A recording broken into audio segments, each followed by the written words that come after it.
Welcome to the Deconstructionist Deep Dive. We don't just accept the story. We break it. We examine the pieces. And expose the machinery inside. Let's dive in. What if the greatest mystery of the pyramids isn't just who built them, but why we're so drawn to stories of lost superscience and cosmic cataclysms? That's the core question we're tackling today. Welcome, everyone, to a deep dive where we cut through the noise of popular narratives, sharpen our logic, and reveal the hidden structures that give them power. Today, we're unpacking a widely compelling story, one you've likely encountered, woven by Gregg Braden, about ancient civilizations, the pyramids, and a grand hidden history. Yeah, it's a big one. Our mission is to clearly understand his central claims and, with keen insight, deconstruct why these ideas resonate so deeply and ultimately what lies beneath their shimmering surface. Right. We're here to give you the shortcut, basically. Understand the argument without maybe falling for all the tricks. So let's start by laying out the narrative Braden presents. He argues that what he calls the standard model of history, this idea of a linear march from primitive to advanced societies, is not only wrong, but actively suppressed. Suppressed by who, though? Well, he claims by a corrupt academic establishment that hides the real truth. Instead, he proposes that civilization is actually cyclic. Cyclic? How so? Experiencing approximately 5,125-year cycles, all tied, apparently, to astronomical precession. He's essentially saying history isn't a straight line, it's, well, a series of resets. Over and over. Okay, and what's the evidence for these resets? Well, this is where he points to what he calls archaeological anomalies.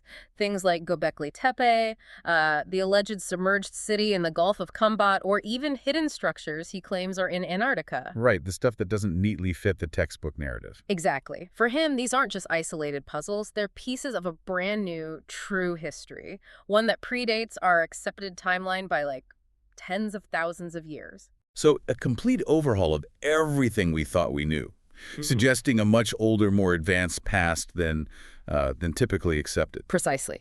And central to this revised history are the Egyptian pyramids and the Sphinx. Braden insists these structures, especially Giza, are far, far older than mainstream science states. How much older? Not 4,500 years, he says, but upwards of 12,000 years old. And he attributes their creation to a pre-cataclysm advanced civilization. Wow, okay, 12,000 years. And how does he explain their construction? He argues that the Great Pyramid's construction was technologically impossible for its supposed era. He highlights things like precision stone fittings so exact you can't slip a razor blade between blocks. I've heard that one. Alleged artificial stone containing human hair and insects, he claims, and complex embedded mathematics and astronomy. For him, these are undeniable signs of lost, superior technology. Okay, here's where it gets really interesting, and I think why it grabs so many people. This isn't just about dusty old history, is it? Not at all. It's about connecting what seem like totally disparate dots into one sweeping, almost irresistible narrative that explains, well, everything. Right. Braden weaves a tale of a global cataclysm specifically. He points to the younger Dryas comet impact that supposedly wiped out a previous advanced global civilization. Think Atlantis or Mu, but real. And the survivors. The survivors of this advanced culture, then, he suggests, seeded ancient civilizations worldwide. That's his explanation for, the simultaneous emergence of complex cultures across different continents. Okay, so survivors spreading knowledge.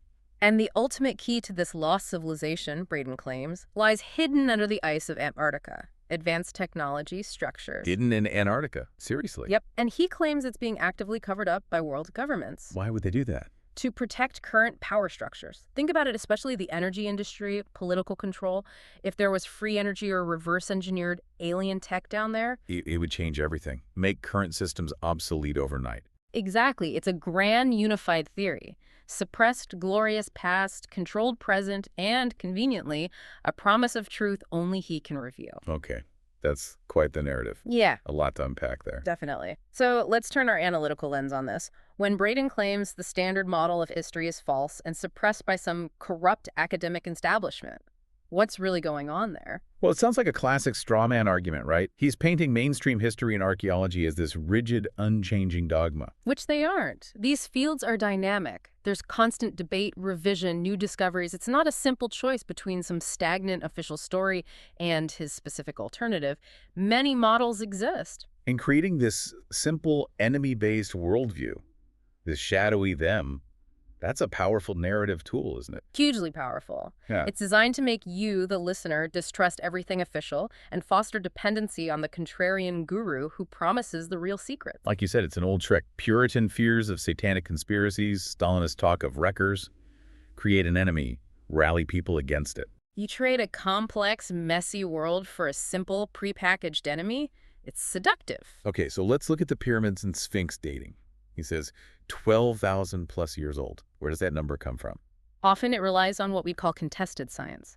Take Robert Schoch's water erosion hypothesis for the Sphinx.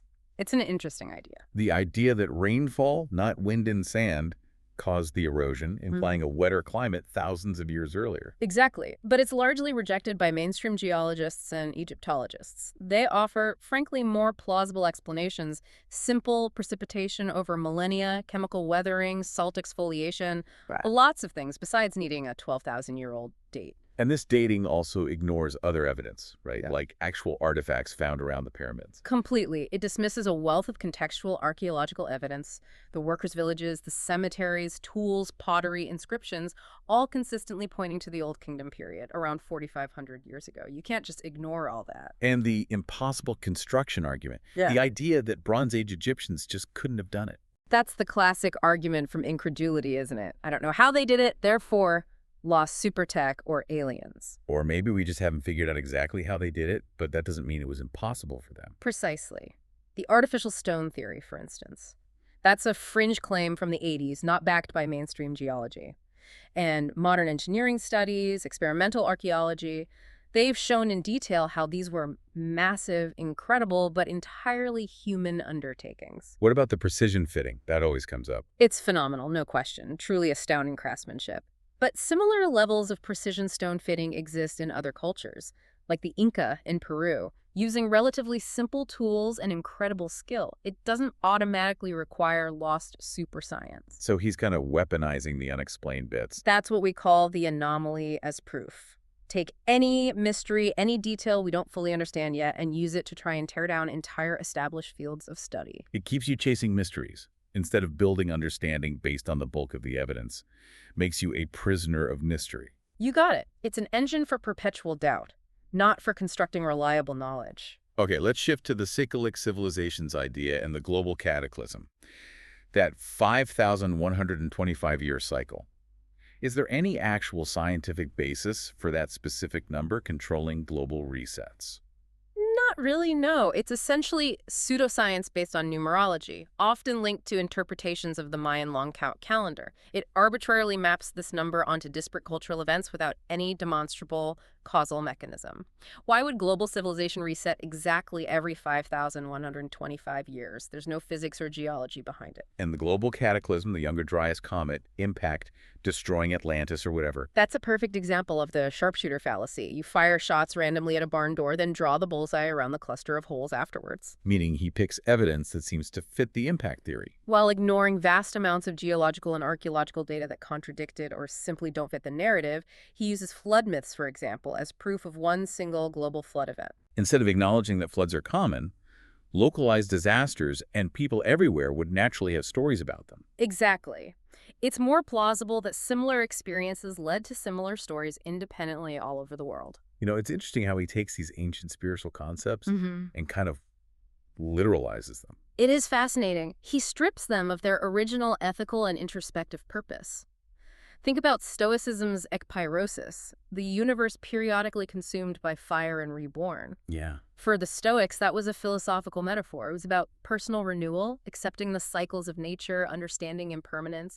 It wasn't a literal historical claim meant to debunk archaeology. Or like Buddhist ideas of samsara. Right. The cycles of birth, death, rebirth, that's an internal psychological framework for understanding suffering, karma, and the path to enlightenment. It's about the individual mind. But Braden takes these deep internal ideas and makes them external literal history. Civilizational resets caused by comets. He drains them of their ethical depth and uses the shell of the concept to fuel his external narrative. And for you, the listener, this plays into the perfect past fallacy. The golden age idea. Yeah, this fantasy of a lost, glorious past that implicitly devalues the present and, maybe more importantly, your own agency now. You become enslaved to a dream of reclaiming something that never existed in that form. Okay, what about the Antarctica cover-up and the suppressed tech? That sounds like pure conspiracy theory territory. It really does. The idea that Antarctica hides advanced tech covered up by governments, it's a classic evidence of absence fallacy. How so? He points to maybe grainy, low-resolution satellite images of what are often just natural geological formations, mountains, ice features. Then he spins the lack of transparency, which could easily be due to logistical complexity, cost, international treaties, simple remoteness as proof of a conspiracy. So the fact that we don't have crystal clear pictures of every inch of Antarctica becomes evidence that something is being hidden. Precisely.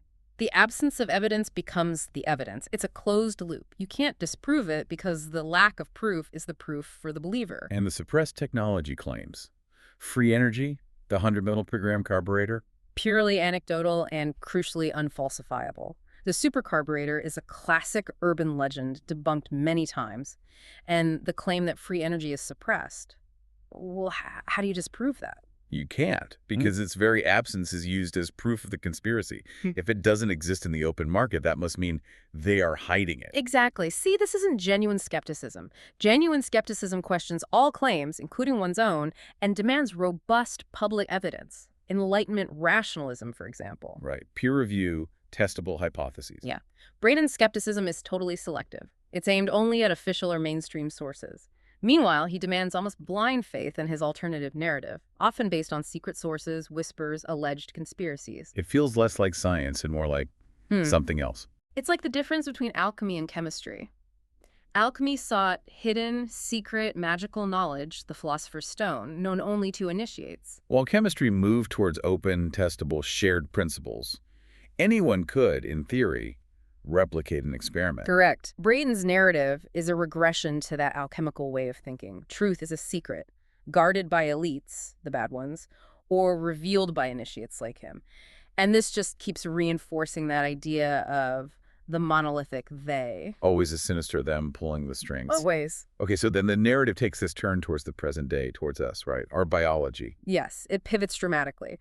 Braden asserts that human biology, our DNA itself, is actually a kind of superior, spiritual, soft technology. Soft technology, what does that mean? He frames it as being connected to a universal field, giving us inherent divinity. But, he claims, this biological divinity is now under threat. Threatened by what? By what he calls a transhumanist agenda. The idea that powerful forces want to replace our natural biology with synthetic tech brain chips, AI integration, genetic modification. And the purpose of that would be? To sever our supposed divine connection, making us disconnected, controllable, mere cogs in a machine. Wow. That's a heavy claim. Taps into a lot of modern anxieties about technology. Absolutely. These are powerful emotional levers. But let's look closer. His idea of DNA divinity, it's a clear misappropriation of science, wouldn't you say? Yeah, using terms like quantum field or DNA antenna in ways that sound scientific but are really metaphorical or just incorrect. It gives a veneer of credibility to what are essentially spiritual or mystical claims. It's basically a modern repackaging of vitalism, that old, discarded idea that living things have some non-physical life force. And the transhumanist threat, the idea of this deliberate agenda to replace biology. That's a classic slippery slope argument mixed with fear-mongering. He takes real technological trends, medical implants, AI development, and extrapolates these wild dystopian fantasies without actual evidence of some coordinated global plot to enslave humanity via technology. It conflates, say, a cochlear implant designed to help someone hear with a sinister plan for total biological replacement. Exactly. And it forces this question on you. Why frame technology itself as the enemy, as an existential threat to our very soul? It's incredibly potent emotionally. It reminds me a bit of Taoism valuing harmony with nature. A Taoist might see brain chips as unnatural, maybe disruptive. Perhaps. But they might also see Braden's intense, rigid fear of all technology as just another kind of unbalanced, disruptive human intention, rather than real harmony. In actual transhumanism, the philosophy doesn't see tech as an enemy, right? It's the opposite. Right. It actively seeks to use technology to overcome biological limitations, disease, aging, even death. They see it as the ultimate expression of human rationality and will, not something severing a divine connection. Braden presents a kind of reactionary bioconservatism, romanticizing a natural state that's always been influenced by tools anyway. So for the listener, this sets up a trap, the false choice of apocalypse. Precisely. You're forced into this dramatic binary. Either embrace a dystopian tech future ruled by evil elites, or retreat into an idealized, vaguely defined spiritual past. It paralyzes any useful, pragmatic discussion about the real ethics of technology. Okay, so after setting out the history, the threat, what's the call to action? What does he tell people to do? It culminates in direct commands. First, you must reject the standard model of history. That's non-negotiable. Okay, reject the mainstream. Then what? Then he commands us to claim our values, sovereignty, freedom, love, to resist the supposed technological enslavement. Claim our values. That sounds nice. But what does it actually mean in practice? That's the point. It's essentially virtue signaling. It's vague, feel-good language. Who's going to argue against freedom and love? It's impossible to disagree with, which makes it perfect for building tribal allegiance and positioning the speaker as a wise leader. So it's using the language of liberation for other purposes. Exactly. It's the co-optation of liberation rhetoric. He uses words like freedom, sovereignty, awakening, powerful words we associate with positive change, but deploys them to promote what is, arguably, a reactionary and ultimately disempowering worldview. Because true freedom would mean being able to question his narrative too, Yeah. right? With the same rigor. Absolutely. If you can't question the guru, you're not free. So what does this all boil down to? It's not really about empowering you. It's about using your very real desire for freedom and meaning to sell you a new kind of cage, just one painted in the attractive colors of rebellion. It sounds a bit like patterns seen elsewhere. That structure of a secret plot, a lost golden age. It really does. Umberto Eco, in his essay on Fascism, identified recurring features of fascist ideologies. Things like the appeal to a plot, usually international, and the cult of tradition, venerating a mythical past. A heroic struggle against corrupt elites, hiding some glorious truth. A truth accessible only to a select few who follow the leader. Braden's framework, consciously or not, ticks quite a few of those boxes. It sets up a similar dynamic. So the ultimate deception here, it isn't really about whether the pyramids are 4,000 or 12,000 years old. No. The ultimate deception isn't that history is cyclic or that a comet hit. It is the claim that awe must be manufactured through lost superscience and cosmic catastrophes. That meaning can only be found in a hidden past or some salvific future. Never in the complex, sometimes mundane, but empoweringly real present. It's like it drains the wonder out of the world as it actually is. To feed this speculative fantasy, it takes the genuine awe we could feel for actual human achievement and redirects it towards something unreal. So our invitation to you, the listener, is to question the storyteller, not just the story itself. Find awe in the staggering fact that human beings with sheer muscle, ingenuity, organization, and will did build the pyramids. Find mystery and richness in the actual documented complexities of human history. Not in simplistic, cartoonish tales of Atlantis that, frankly, often erase the incredible accomplishments of actual ancient peoples. Your mind. That's the ultimate frontier. Don't just give it away to peddlers of pretty lies because they make you feel special or scared. Let's break free from those mental prisons. And that's our deep dive for this week. Remember, the most dangerous illusion is the one you don't know you're in. But now you know. So here's our question for you. What is the one forbidden or alternative idea that you've held on to that after hearing this, you're finally ready to put on the chopping block? Let us know in the comments. Question the narrative. Deconstruct the dogma. See the system. We'll see you next time. Stay skeptical.